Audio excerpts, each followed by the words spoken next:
Once upon a time, in a small coastal village nestled between towering cliffs and the vast, endless ocean, there lived a young woman named Clara. She spent most of her days working at the village's quaint bookstore, a cozy little shop filled with the scent of old pages and salty air. Clara had always loved books. They were her escape, her adventure, her solace.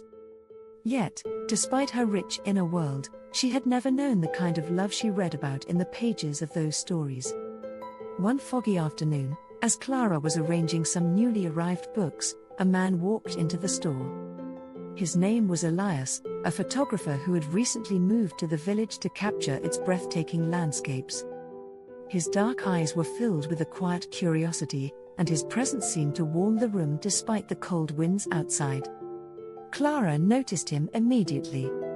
He had an air of mystery, and when their eyes met, something unspoken passed between them. He smiled softly and asked for a book on the history of the village.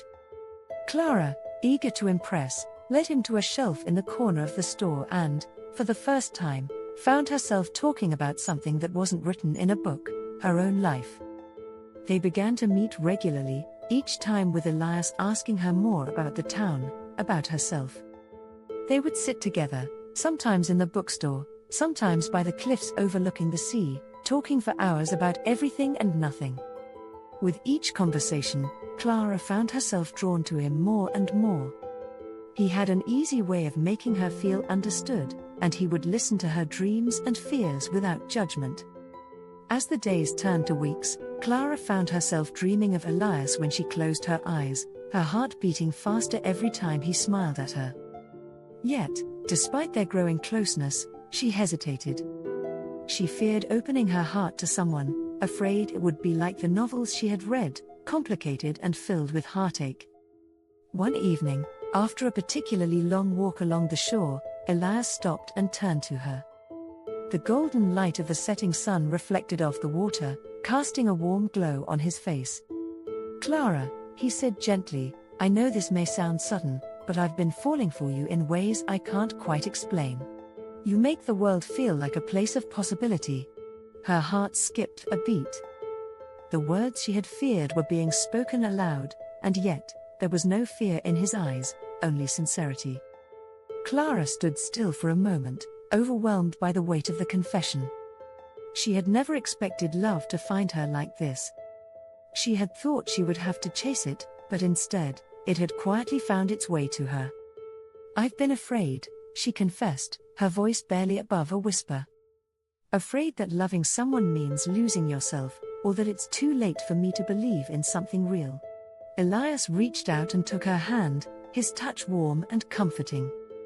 "Love doesn't take away who you are. It amplifies it. It gives you a reason to be more than you ever imagined." Clara looked into his eyes, and for the first time, she felt the weight of her fears lift. Maybe love wasn't something to fear after all. Maybe it was something to embrace. With a soft smile, she said, "I think I'm ready to believe in love again." From that day on, Clara and Elias walked side by side through life, creating their own story, one filled with quiet moments, shared dreams, and love that grew stronger with every passing day. The village, the ocean, and the bookstore were no longer just settings in a story. They were the backdrop to their love, a love that, like the ocean itself, was vast, deep, and unending. And so, their love story continued, written not in the pages of a book, but in the hearts of two souls who had found each other against the backdrop of a small, fog-kissed village by the sea.